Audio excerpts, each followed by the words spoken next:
This hour of the Alan Autry Show is sponsored by Sinlaw, the most realistic artificial grass in the From Central NFL Valley. quarterback to Hollywood, to the mayor's office, and now behind the mic at KXEX. This is the Alan Autry Show.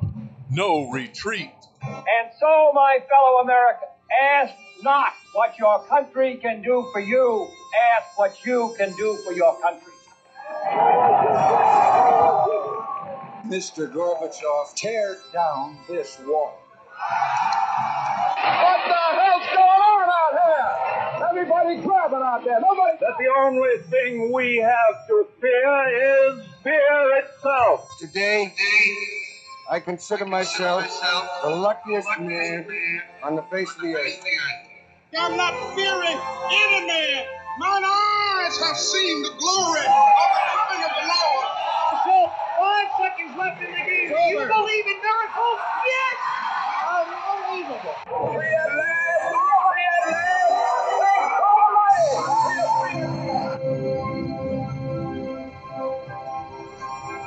You're listening to the Alan Autry Show on the best talk in town. Talk Radio 1550 KXEX. And welcome to Alan Autry No Retreat. It's Taco Tuesday with Bullet Bob minus Guillermo, but we got Jeremy, and I'm going to see how many names I can get out of this before I get out of breath. Hey, not bad for a man. Dragging 70. Of your I was pushing 70, now I'm dragging. Hey, watch it. Huh. After 8 years of mayor, 70 is the new 90. It is. Think about it.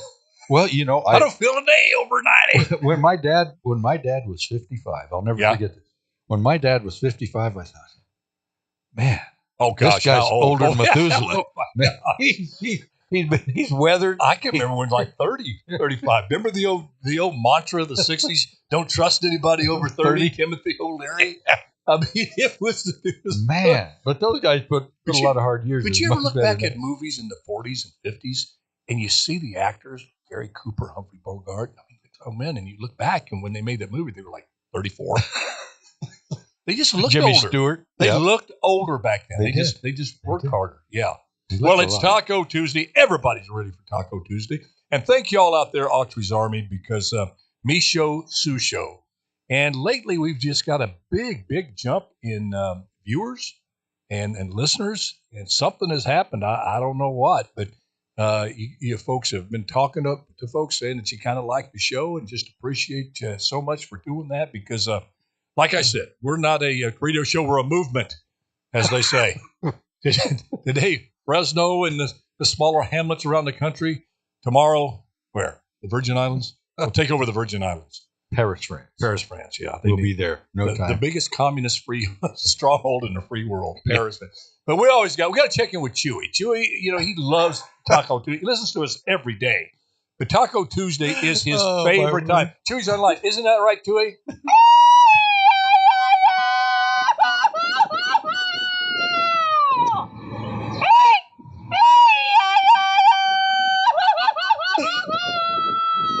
Oh, Chewy, I don't know why that tickles me so much. Well, Chewy, he's always been got away with words, that guy. Well, he's been with me through thick and thin, and I'll say controversial things, and people just, he was right there. Defriend me. He was right there. They delete me. He was right there. He was right there with us, man. What kind of a friend is that? That's and a great friend. Scoop Johnson going in. We're going to hear from Scoop. Scoop went right into the hurricane down south to get footage for us. I mean, we got some. And all of our listeners out there, we're going to do a little roll call here. I'm going to shout you out here real soon, I promise you. But anyway, oddly enough, we have a diverse listenership and viewership. Even Jill Biden, she sneaks off and listens to her. Is Jill there? Si, se puede. Thank you, Jill. Thank you so much for being bipartisan. It takes a lot of heat for listening to our show. And for her to be here every time, I'm sorry, Taco Tuesday, and this hurricane, I'm Bullet. And we're going to do the analysis on the debate. Bullet Bob is going to go down each candidate, give his little analysis of what chance they have tomorrow night. Big debate. You need to watch that, and we're going to tell you why. Just because Trump's not there, whatever. There's a lot of very salient, very important reasons why you need to watch this. Whether you love Trump, hate Trump, like Biden, love Biden, hate Biden, don't care about the candidates. There's a remote chance out there that one of them may be your next president. Let me just got some pretty strong feelings about that. We all need to get to know these folks as much as we can in a limited amount of time. This election's going to be almost like no time, Boulevard, but next coming year. Right Sounds up. like a long time. But this hurricane, I took some grief yesterday. I was telling Bob and Jeremy here. Got some people drop me off of Twitter because of it, because I made some jokes about the severity, the magnitude of the storm down in L.A. And I took and I'm going to tell you, yes, there was some bad stuff happened. Some people lost their homes. I think I was more concerned about the homeless than anybody. But this article that was written by the L.A. Times about the devastation of a road being washed away, the just horrific visage to see a tow truck towing a car out of water. You got to keep things in perspective. If this hadn't happened right after we experienced Maui, which really those adjectives like horrific, grotesque, unimaginable, they really apply. You know, they really apply to that disaster. As far as I know, there was no loss of life in Southern California, no massive loss of property, and the insurance companies are going to be able to handle that. Yeah. And I just thought it was just not in good taste to put that headline, and the articles were side by side on my newsfeed. The Maui true disaster, which the death toll could come up to several thousand. Oh, yeah. That's, Bob. And I was like, yeah. come on. And you read this article about what's happening down in Palm Springs and saying you actually saw palm trees swaying. That's what was in the article. Well, I saw you talking about that yesterday. It was just, and I'm reading this going, man, what have we come to? Whoever put that newsfeed together, wrote that article, have a little common sense. Don't compare this to that hurricane that hit the coast, no matter how historical it is. In terms of destruction, don't even say it in the same breath as Maui of what's going on there. My gosh, that is just like, anyway, if I offended people back there, I'm sorry. And I don't want to make light of that. But, you know, I got to thank Scoop Johnson. Yeah. Scoop was down there in that hurricane. And Scoop called me and said, you know, Alan, you know, the destruction's bad. You know, you see the high winds and all the water and all that stuff. That's bad. But the horrible sound that hurricanes make, especially this Hurricane Hillary. Yeah. He was there with a microphone able to capture what. So my heart goes out to the folks down there in Southern California that heard this coming, because it's absolutely could scar them for life. And Scoop sent us the tape of those horrible sounds of Hurricane Hillary. Do you got them right now? Do you have it? I think you do. I don't feel no way tired. I come too far from where I started from. Nobody told me that the road would be easy. Oh, my gosh, that's horrifying. I don't believe he brought me this far to leave me. Okay, cut it off. I can't. I just cut it off, Jerry. I can't. Holy cow, those poor people. I take back every word I said about that. I take back every word of that. I minimized your pain so much in Southern California. Hearing that hurricane, much less the devastating impact, would scar these folks down for life. So my apologies forever. All right, Bobby. We got the old debate tomorrow night. It's not the A-bait. It's the debate. It's the. I dated her one time. Old debate. We argued all night. Yourself. All right, let's go down each candidate. Okay. And folks, listen. Let me set this up, and I'm gonna unleash the whirlwind, the hurricane bullet Bob. And listen, please take notes. This guy knows what he's talking about. He's a boomer, but he knows things. He knows a thing or two about a thing or two, especially when you're talking about the political world. But if you ever stop and think, I mean, Thomas Sowell said it best. It doesn't matter how smart you are if you don't stop and think. Now, just think about this. Those of you who think that Biden is going to cruise to the presidency, maybe he will, but there's a chance not. Those of you who think that Biden's going to either drop out, drop dead, or just be pushed out because of a scandal and Gavin Newsom's going to come in and be the next president. Maybe he will, maybe he won't. Okay. Those of you who think Trump is going to be a shoo-in, maybe he will, maybe not. Anyway, this is probably the most unpredictable election ever. So just buy this premise for a second here as I set this up for you, Paul. Let's just buy for this show, for this time. Let's all give ourselves over to the possibility, as remote as many of you may think, maybe Trump does win. He runs, he wins, he's not in jail, or he's in jail governing from cell block 10. I don't know. I mean, it's a crazy world. I give it up trying to predict. But just take that precept, that hypothetical, and think about this. If Trump wins the day he takes office, he becomes a lame duck. He's only got 4 years. Okay, 4 years. Now, say he wins, and in those 4 years, things are starting to happen like happened in his first term. He's able to turn some things around. Biden and Obama has dug a hole for this country in terms of spending. We're talking about $32 trillion deficit. You're talking about a border that's wide open. Every city, county, large town, small town are paying an awful price for that. With the crime out of control, all this stuff. We're in an unwinnable war that's sucking us dry. China may be ready to make its move on Taiwan. You got inflation out of control again. Interest rates, you can't even buy a car. A loaf of bread's great. I mean, just say those things start to turn around and you want to keep it going, okay, because it's a big hole to dig out of. And you have Democrats ready to take us back to these good old days that we're living in right now. If you listen to Democrats, we're living in paradise and don't even know it. This is Camelot revisited. This is John Kennedy years we're living in. You just don't know it. You know, we're gonna teach you and show you and inculcate you till you see it like we do. But if that happens, this vice president that his running mate could be the next president for 8 years. That's going to take about 12, 16 years, I think, of consistent, solid leadership to get this country straightened out. So, Robert, I don't think people are looking at it that way. This vice president position, is huge. Your thoughts? Well, it's critical. I think you have to look long term. You have to look past 24 for just what you said. Because in 4 years, you might be able to get some things done.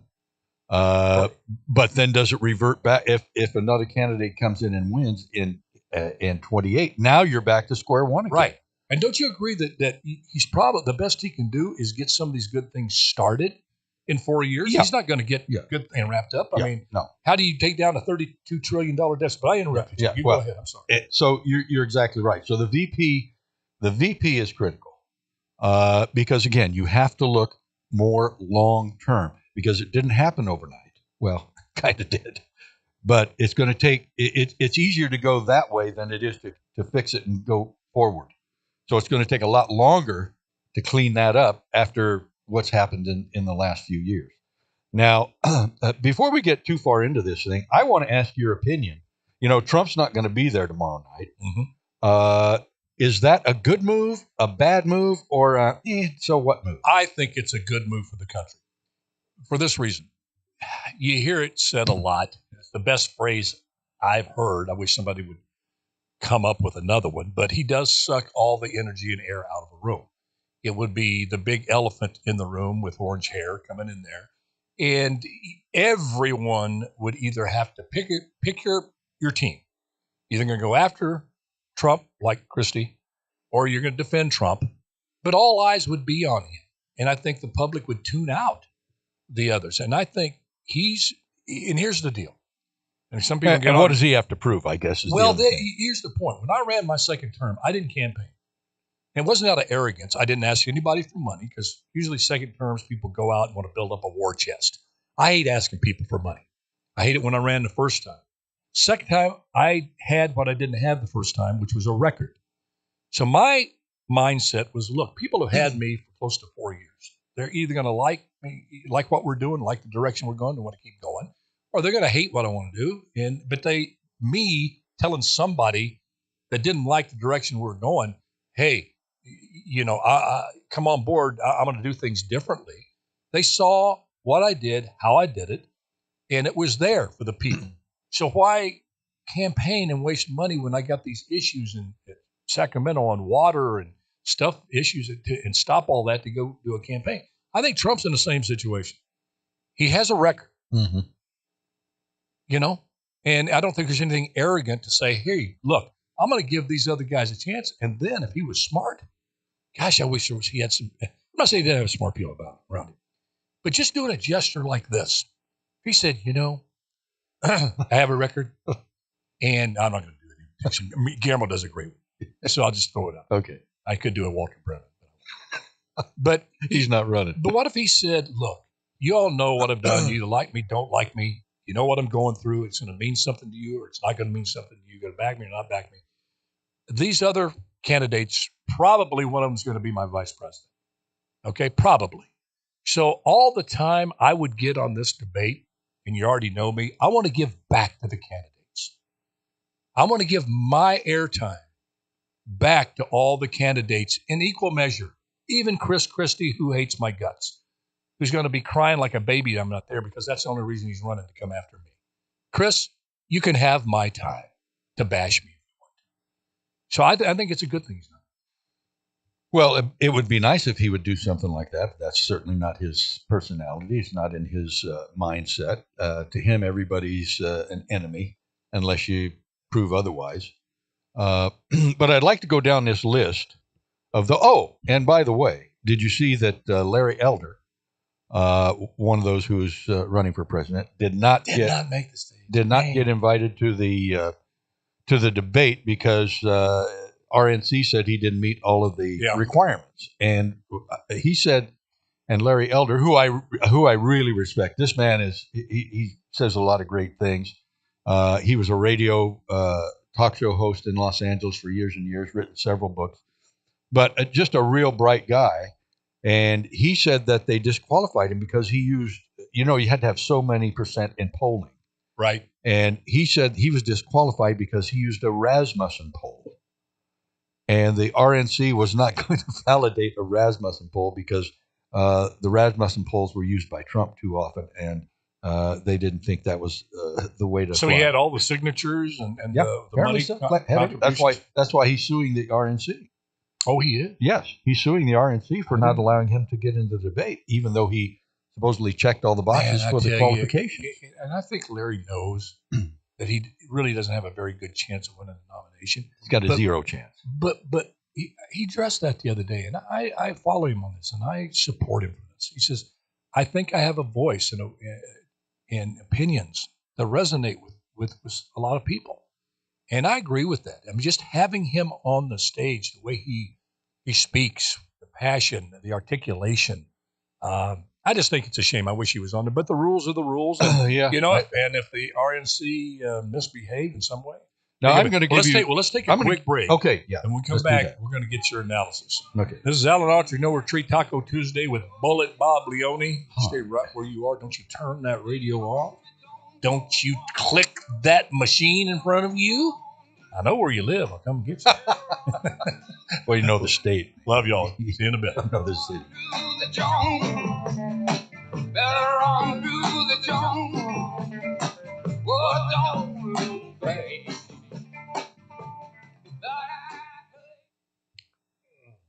Well, that was a horrifying hurricane, wasn't it? Never heard stuff like that, man.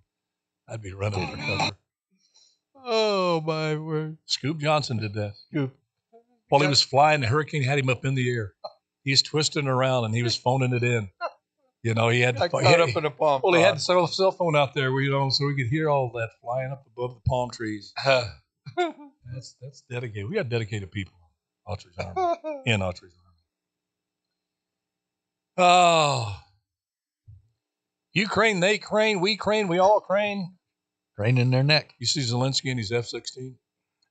He says, well, who gave Russia's going to Sweden? Go down. Was it Sweden that gave him? Was going to give him like 25 fighter jets? I don't know. But we had given those to Sweden. Was this report I got? Was the report I heard? I heard they were real good. We sold them to Sweden. They're really good used F-16s. Now they're giving them to You know, Zelensky. just minus the steering wheel. Don't you know? Well, they've only got one wing, so. Oops. Never mind. Oh gosh, just get to the peace table. Hey, you know who I heard? You know, it's going to be a diplomatic. Did you see the interview? Stop the killing. Yeah. Did you see the interview with RFK Jr. and Tucker Carlson? No, I did not. Was You it need good? to see that. I mean, this. I know he's anti-vax. I know he's all of this stuff. But this guy is. He makes a lot of sense in some. Well, people say, "Oh, he would be embarrassment to his family." No, ideologically, he represents his uncle John, the Kennedy, old Democrat. Exactly. The real true Democratic liberal. That's how they used to talk, folks. It was about the country. It wasn't these. I was thinking the other night. We'll talk about it too after maybe not this show. I was thinking last night about these Biden policies, and I touched on it on the show yesterday. The Bidenomics are trying to sell it to the American people, and it's like bad breath. Your policies are bad breath. You can't stop it. You can only hope to contain it. And remember Banaka? Jeremy never remembered Banaka. The Banaka blast. You can spray it in your mouth. Oh man, you could have eat a bunch of garlic toast, some spaghetti, and then your breath could knock over a mule. But you give a Banaka blast, and then it just smells worse. It just smells like skanky garlic with Banaka. Remember, Dad? Did Pete have any of that sin? Those little things that if you drink a lot, you come home. Oh, those things were powerful, man. And you think they were terrible. They tasted terrible. And the deal was your wife will never know you've been out drinking. Except you're going. And you come in and all it is just bad Sunnybrook whiskey with sin on it. And now it's Altoids. Oh gosh, yes. And the thing is, you can spray Banaka on all of these policies and they still stink. The public knows it and they're saying, don't breathe that crap in my face. Put Banaka on it. You can gargle with Scope. Well, don't tell me to embrace high inflation. Don't tell me to embrace an open border. Don't tell me, that $15 for a loaf of bread is good for me. Take that skanky breath down to South America, some dictatorville. They like that stuff. Go breathe all over them. It's like that old thing, Hoss. If it looks like a pile of crap and smells like a pile of horse crap. It is probably a pile of horse crap. All right, here we go. We're coming. Oh, are we coming? Yeah. All right, here we go.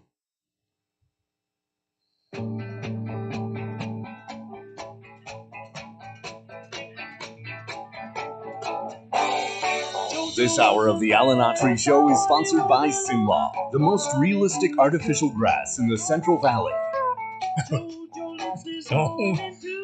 you ever look at that song that JoJo thought he was a woman, but he was just another man? Was it? No? Am I wrong? If it is, it was unintentional. I did not. Get back, Loretta. Well, all right. I think so. Well, hold me closer, Tiny Dancer. Tony Danza. Let's get to your analysis of the candidates. This was a highly. Is there any order that you start with? No, okay. I'm just going to go through each of the candidates and what I think is their chance for the Republican nomination. The candidates that are at this debate tomorrow. Okay. Chance for nomination for Tim Scott?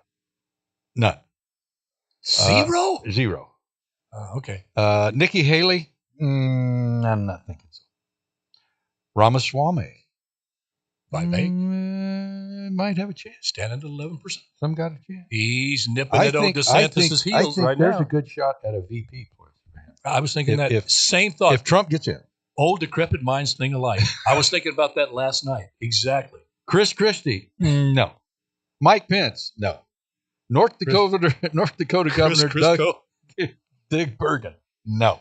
Have you heard him? Go ahead. Former Arkansas Governor Asa Hutchinson. What is he doing on there? So out of all of these candidates that are going to be there tomorrow, I forgot to mention DeSantis. Oh, please, the front runner. Decent chance. All of this obviously is contingent on what you mentioned earlier, which was Donald Trump, who still has tremendous following, still leads in all the polls by a wide margin. So this just might get down dirty, look at things. Not a whole lot of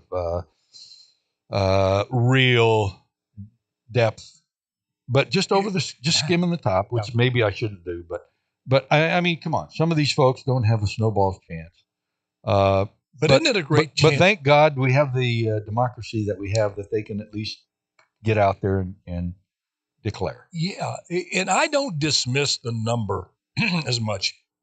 Excuse me. Because, God's at work. And, people do win the lottery. I never have. People, it happens. And I say that because all these candidates, there's a chance for one of them to have a golden moment. And it is by chance. If you remember Mike Huckabee back in the day when he ran, and he got really popular, won a couple of primaries, because I forget what was asked, but it gave him a great opening to use his Arkansas humor to just get laughter. And nobody was laughing up to then. And Mike Huckabee made everybody laugh. If you can make people laugh the right way, you automatically become memorable. And that separated him, and he got some juice and became somewhat of a faded. And he was obscure just as fast as he got there. But but he became known. But you're right. You're right. So I think, is there the moment? And I know DeSantis is hoping. Well, you know what happened to Kamala Harris. She had that moment with the busing with Joe Biden, that he was behind that forced busing back in the day. He supported that. And Mr. Vice President, she said, I was one of those little girls, whether she was or not. And then she started with going, let me tell you what it was like when you ride the bus.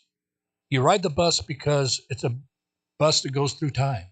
And when bus goes through time, there's a traveling bus through time. And we all ride the bus and then through the traveling of time.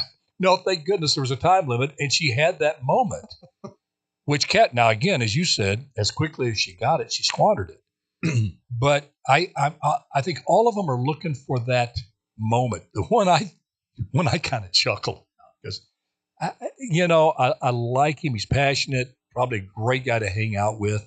Talk about Chris Christie. But there's one reason. Chris Christie knows he is not going to be president or vice president. For some reason, he's got that New Jersey revenge thing. Somewhere along the line, Trump said something to him. And he wants to take a pound of flesh and be the one that harpoons Trump. He's got a pound of flesh. Yeah, he does have a little bit to get. And just like he did with Marco Rubio, he dissected Marco Rubio. But what does Christie do without Trump there?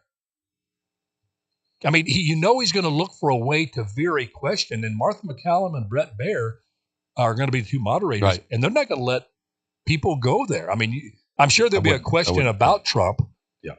But, I mean, Christie's going to say, well, enough about rising inflation. Let me tell you what Trump shouldn't be president. Boom. I mean, I think they're going to catch on that. What do you think? Well, I mean, it's obvious. Christie. You were talking about Trump being there and sucking the air out of the room. What if the fact that he's not there is also cause for debate with these guys, because they're going to say, well, the Trump's not here. Is this really legitimate? I want to get your opinion on of the candidates that are going to be there tomorrow. Who do you think has the best chance to either win the debate or come out, like you said, that shining moment, to step up, and someone who may not be as well known, but someone gives them the opportunity to really step up, and people may not have heard or seen the candidate and say, wow. Well, let me give you four, and we'll narrow it down. Okay. Vivek Ramaswamy for sure. Like that guy. He's a soundbite guy. He knows how to deliver his message concisely with passion, and very impressive guy. DeSantis, I think they're not giving DeSantis credit for being quick on his feet. Very good at taking information, regurgitating it in a compelling, inspiring fashion. I think he's a lot better than that people give him credit for. Tim Scott, because of his story, I think Tim is going to do well. And then my dark horse. Yes, I want to hear that. Burgum. Really? Oh, big Burgum. The governor of North Dakota. Let me tell you, I was one of those folks going around, who is this guy? And what's he thinking to run for president to be in North Dakota? Kind of like when people were saying, hey, Bill Clinton, who's this Clinton guy out of Arkansas thinking he can be president? Who's this guy from Riverdale running for mayor? That's actually a good analogy. I had a lot of that around here. The dog that caught the car, man. All right, your mayor now what? Like Robert Redford. Remember the movie The Candidate? They were just, he was a puppet, all these power brokers, and he would just say whatever they said. Yeah. And then he wins the election, he gets back in the limo, and there's these aides on either side, big long silence, and he looks at them and goes, now what? Deer in the headlights. What do I do? But Burgum. Yeah. Remember that name. If he gets a moment, and I don't know if this is the format where he's going to be able to do that, because he was able to meet the criteria. Yep. I mean, from obscurity to meet the RNC criteria, okay? He is extremely, extremely impressive.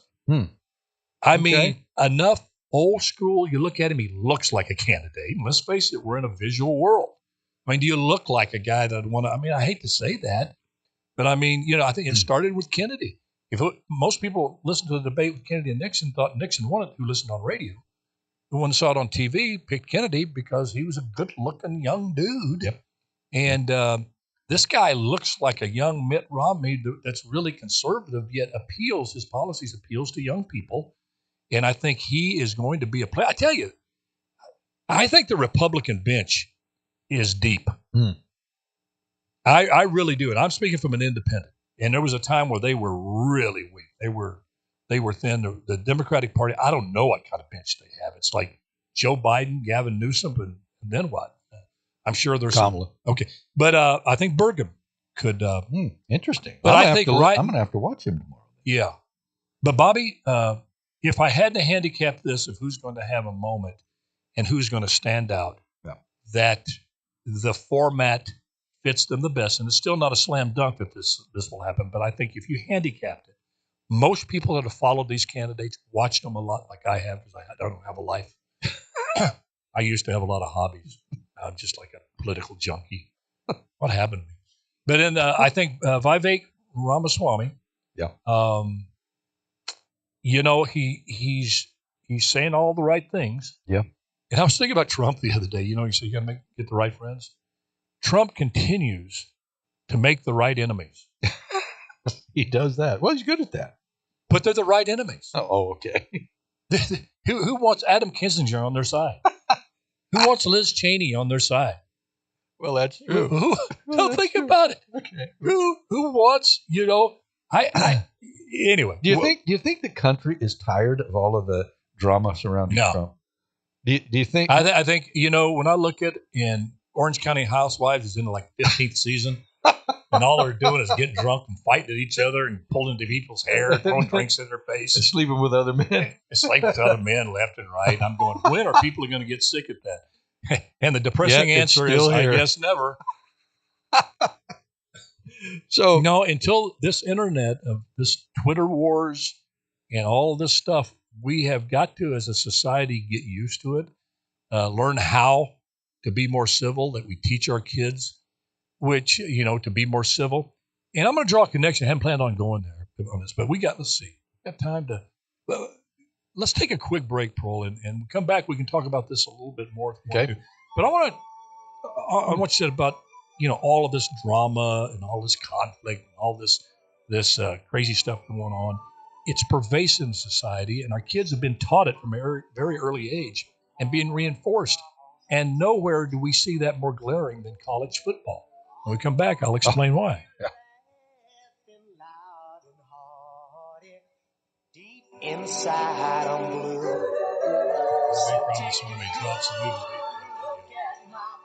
See that on the right? What? Vivek Ramaswamy. Oh, I was looking at Little Rick. No, Vivek. Oh, that's better one to look at. Vivek Ramaswamy drops a new video before debate, and it's him working out. He's him playing tennis the other day. I'd say, Vivek, there is something to be said for moderation. You look good, you sound good, you're athletic, but then again, they can't get enough. Well, there's actually people that do radio shows every day. Well, what? I can't understand it. Why don't they just do once in a while? How does it happen? Don't they know people get sick of hearing their voice? Drop well, one. I got to tell you, This though. radio host, there was only one Rush Limbaugh. Don't try to be right. Just drop one a week. Just drop a show like you crap a couple of times a week. Right? Or if you're over 70. Oh, man, How much time we got left, Jeremy? And we're still, and we're live on social media. Oh, are we? Speaking of crap, I would advise people, if you're having trouble, I feel this from my heart. It's going to make some people shake their heads, but I'm sincere. There's a thing called colon cleanse. Pure colon cleanse. Don't get that Metamucil. Get it online, GNC. I've been on it for years. My stuntman started me on it. It's important. Well, you gave me some of that here. Yeah, how'd it work? How'd it work? Tell people. It worked great. I see that you're more jolly. You're more focused. You can't Lost focus 5 when you're... pounds. Yeah. And it takes that cholesterol out of your system. You can't focus when you're plugged up. You can't. You can't be a good father. You can't be a good friend. You can't, man. It's been really, people are afraid to talk about it and stuff like that. I wonder how we got on politics to a bunch of crap being plugged in. Oh, I think I know. This kind of stuff that went on stage on Heat of the Night for 7 years. Oh, man, 7 years we just set on something before then and say, all right, let's go. Time to shoot. We're ready. Okay, here we go. Okay. I feel like all I've done today is laugh. Well, I don't know what we've done today. Probably got ourselves canceled. But Jeremy's trying to slow us down, make us get back on task. This hour of the Alan Autry Show is sponsored by Sinlaw, the most realistic artificial grass in the Central Valley. Oh, yeah. Has there ever been a more patriotic song written than that? Maybe some as good, but damn, that's good. It's like gospel songs. Ever been one better than Amazing Grace? There's good ones. This is like, man. If that don't get your fire burning, then your wood's wet. And Lee Greenwood busts that out. But also, Alan Jackson's song, Where Were You? On 9/11 is also. Oh, yeah. That was a great song. All right. More thoughts? How much time we got in our show? I don't know. 15 minutes, something like that. About 19 minutes. 19 minutes. Okay. Or should I go ahead and connect that athletic connection dot to all of this crazy nonsense on video, this crazy behavior, this, profanity and tweet wars and just acting out. We used to call it back in the day showing out. And showing out was not something that you did that was to be admired. You just didn't go and show out. Now the old phrase is show up and show out. If we would have danced in the end zone and thrown the football and, off the team. Over our opponent's face. You'd have been off the team. Off the team. We'd been running gassers in front of the whole crowd. And even, it's, we grew up, our passion was baseball. At least mine was. Yeah. Oh, gosh. We played, someday we'll tell you about how poor we were when our baseball was a bunch of rolled up socks wrapped with tape. Yeah, it's true. But it's tough to play two-man baseball. Yeah. The ball can't go as far. You don't want it to go far. You run that far. But daggum baseball, these guys hit a home run now. Flip the bat. And you would think that this is the first time it's ever been done in history, the way these guys carry on. Now, in the old days, if a guy did something like that, number one, he'd get reprimanded by his coach or manager, and he'd get Nolan Ryan would put one in his ear. Yeah, he'd get a shot up by his head, or somewhere that would put him out of commission for a while. Yeah, and that was even at our level. I mean, you just didn't do that kind of stuff. Well, and it's just crazy now because everybody thinks that they're the first one who've ever done it. Because back in the day, coaches really took it serious, their responsibility, not just teach athletic prowess or athletic talent or have a good football, baseball, basketball team, tennis, whatever. They also felt the responsibility to teach virtues, to teach life skills that were important, like restraint. Their deal was, no, don't go and just show your emotion every time, because a lot of decisions you make emotionally are not going to be good ones. Show some restraint. Act like you've been there before. Respect your opponent. Respect your opponent. Don't try to upstage them. That has completely been turned on its ear. A 180, like so many other things in society. And why did coaches let them get away with that, Hoss? Because somewhere along the line, the coaches, it became about winning at all costs, even down at like T-ball. You get maniacal coaches. Then you get parents who just took discipline off the table. They stopped spanking their kids and started giving them timeouts. Kids started being able to talk back to their mom and dad with impunity. Back in the days, we called it sassing. And that was pretty much true. Not just, it wasn't, just my family. That was pervasive. There's a certain way you talk to your parents. Mm-hmm. And you didn't. That was, again, I think the best word was pervasive. It wasn't isolated cases. It was very cultural. And it permeated all ethnicities, Mexican, African American, white, Asian. That was, you respected your parents. And when you saw a kid acted up in the store, it was not uncommon to see discipline being exacted on that kid right there. Yeah. And you just walked by it because that's the way you did it. Now you hear kids screaming at their mothers, hitting their mothers with the father right there. The father should step in and grab that kid by the arm, take him outside, and give him a talking to or whatever that kid never forgets. So it starts there at home. Then it becomes, they lost faith in the school system. So schools stopped doing things and emphasizing things that these kids were taught at home, like discipline. Stand in your seat, listen to your teacher. So discipline just slowly eroded. And then these athletes, the kids, started running things. Kids could get a coach fired. Mm-hmm. And that went all the way down. You could have, I remember, a couple of parents didn't like that their kids weren't playing. This was junior high. I don't know about elementary, but junior high. And I'm going to not name names. And this guy was a good, decent coach. Got the coach fired because they made the kid run after practice and didn't make everybody else run. And, you're singling out my kid. Or there was two of them. They got him fired. And then as you go up to high school, these kids get coddled. Then everybody has the cell phone. They're taking selfies left and right. And then you have a world where you've got, first-round draft choices driving 120 miles an hour drunk and throwing their lives away, like this kid with the Oakland Raiders. Mm-hmm. You have all this stuff. Then you look at people, coaches, and Nick Saban has even said this, that he have to work harder on making sure these virtues are instilled. That's still the Alabama way. Is it the SC way? Think about it. No. Why is some of the best football in America played in the Southeast Conference? Because you don't see that nonsense as much going on. These kids acting up. In fact, I think it's Kirby Smart in Georgia, said fast driving has become an issue with these kids, and we're addressing it. And they did. You get caught out driving that car, peeling out there at the Georgia campus, you get pulled into the office.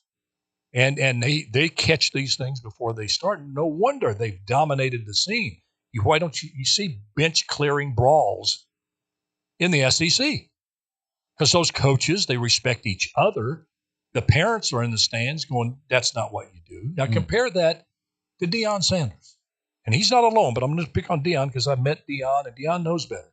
Good Christian man. I guess they had a fight out at Boulder, at the University of Colorado campus, the football. He's the new football coach of Colorado. Fight at practice? At practice. Oh, okay. At practice. And he got mad at the players that didn't come in and participate in the fight. He says, when one fights, we all fight. What is that? Gang mentality. What is that teaching these kids? First of all, the other that is you play how you practice. You can't do that in a game. You're going to get thrown out, probably cost your team the game. And you're teaching these kids to just act on their rawest emotions, and then don't let the two, like, there used to be fights break out every now and then, but you let the two go at it for a while. Backed off, before the coaches stepped in. Yeah, nobody joined in. And then 2 days later, I'm watching TV, and Dak Prescott they had a fight at the Dallas Cowboy camp. The offense, defense, just a massive brawl out there. And he's going, that's good. That shows we're ready to go. That shows we're ready to win. No, it doesn't. It shows how immature your team is. How many fights do you hear happening on the New England Patriots team that has dominated football for the last 15 years? Bill Belichick would. I'm thinking. You don't hear it. The culture there is, look, we don't have time for that nonsense. This brawl cost us 10, 15 more reps at practice to get our offense down or our defensive schemes down. Yeah. And you foolishly, I would have made that whole team run till the tongues dragged. And that Dak Prescott's out there going, and what McCarthy's going, yeah, it shows that we're ready. No, it shows that you're not coaching kids properly. And you're not professional. You're not teaching these kids to go out in life. No wonder they go out, do all this crazy stuff, think the laws don't apply to them, get in fights at bars. It's your fault, coaches, as much as it is theirs. Why? Because you're afraid to hold them accountable because they just signed a 5-year, $200 million contract, and that tail is wagging your dog. Mm-hmm. Go ahead. Well, but I mean, I think it's connected to what we were just talking about, this culture of the politicians saying whatever they want's on their mind. There's no restraint in the politician. So I like Ramaswamy. He shows restraint and able to. Well, and I don't know if we were on air when I mentioned, I heard part of the interview of RFK Jr. with Tucker Carlson. And we had talked at one point several weeks ago, and we just mentioned it again, that RFK has gained a lot of enemies in the Democratic Party because RFK Jr., to me, is more of the traditional Democrat in the form of his dad and his uncles. He's restrained. The guy knows what he's talking about. Now, I know people think, hey, he's an anti-vaxxer, and for that reason, he's a kook. But I'm telling you, folks, I listened to part of this interview, and the guy had some great points, specifically dealing with Bidenomics and the unaffordability of many things now for less affluent Americans, i.e. the middle class and the poor. So he harkens back to the days that we're talking about, and it comes through in politics, like you just mentioned. It's not about they will deny this. It's not about the left not being for the country. The left is for the left, and the right, the far right, as well. They're not fighting for the country and the people, the majority of the people in this country who are in the middle class, who now, did you see the average cost of a vehicle now, a new vehicle? $48,000. $48,000. Oh, God. Interest rate of 7.4%. That's not one of those fancy electric things either. That's just a normal car. That's an average car. And it's permeating every part of our society. And you see that now, especially with these college kids who are now able to earn money off of their name, image, and likeness. And this has caused chaos in college sports. I agree with you 100%. Caused chaos in college sports, so much so that certain athletes and the lack of the 1-year sit-out transfer rule has changed things immensely too. Caused college athletes who may be at, say, a Fresno State, who's a good athlete, and maybe a fifth-year senior. He spent 4 years at Fresno State getting a full-ride scholarship, decides now that he wants to go to University of Utah. Bigger school, but he's going to get more exposure so he can capitalize and make more money off his name, image, and likeness. And it's corrupted the entire, in my humble opinion, corrupted the entire amateur college athletic scene. And I think beyond repair. I think it's beyond. I don't think we'll ever see it. The way even close to the way it used to be. It's I thought the NC2A was a respectable athletic governing body, but in essence, when you break it down, all they've become is a whorehouse. Maybe that's too strong a word. They're a brothel. They're pimps. And these university presidents are just pimps, pimping out, and these networks, Comcast, all these media things, they're paying these huge sums of money to these schools, and you're seeing USC and UCLA now in the Big Ten, all this loyalty to the conferences, all of these historic rivalries just going away. And they are. They're pimps. They prostituted college athletics. And you know what? We're the Johns. We're the one buying it.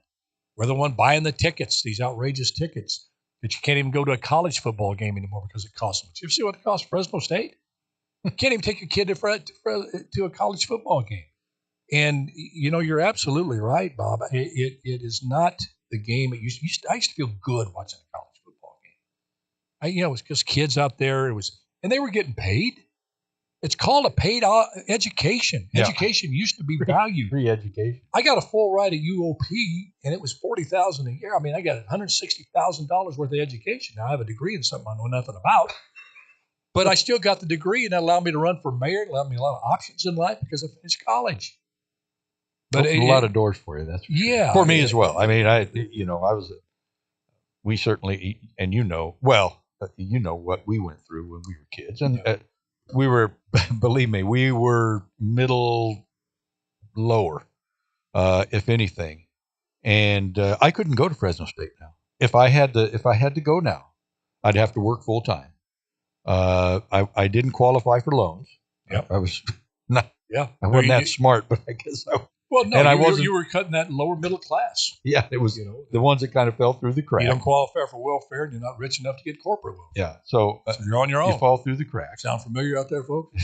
But I just think, and now with the conferences all bashed around, I don't know where it's going to end up. I think it's stupid that you have a team like USC or Washington has to fly back to play the State University of New Jersey at Rutgers, coast to coast. And they don't allow overnights. So you have to fly back the day before. You'll have that overnight. But as soon as the game's over on Saturday, you got to fly back to the West Coast, another 5.5 hour trip. So there really is no such thing, in my humble opinion, as a student athlete anymore. These guys can get paid through NIL, and it's a joke. I don't know the Bible doesn't say, it's misquoted many times, as saying money is the root of all evil. It doesn't say that at all. It says the love of money is the root of all evil. You can do some great things with money. You may not be able to go do a mission to Africa, but you could finance a mission. There you go. I mean, there's great things that can come out of wealth if you use it properly. But what you're seeing with this college athletic is nothing less than an absolute love affair with money. Oh, and the last greed. Oh my gosh! And the last thing on their mind is the health of their university as a whole, the programs, the product itself, college football, and the athletes. It's just really, really sad to watch. And if you listen to some of those head coaches who've been around a while, they can dig into more details as to why this is bad. On the surface, we can see the reasons. The rivalries are gone. All of those fun things. It just feels wrong in so many ways. But they can go down like this NIL stuff and tell you how dangerous they feel it is for the overall college game. And so anyway, we'll see where it shakes down. I'll still be tuning my TV set to college football, but I tell you one thing, they're just a little something off. It's not like it's not like it used to be. But what is, Bob? You know what is? God's love's the same yesterday as today, and it's going to be tomorrow. Amen. And that's what matters. Amen. You know what? I got some of the best friends in the world, and I'm looking at one of them right now. I can't wait I can't wait for tomorrow because you get better looking every day. Well, Jeremy, thank you for a great job getting this thing up and running today. Guillermo, Larry Powell, God willing, we'll see Larry tomorrow, and God willing, you'll be tuning in again. We love you so much. Just do your best. Whatever you're dealing with, just do your best. Let God do the rest, and it's going to turn out the way it's supposed to. Love y'all. Bye-bye. Just sing a song.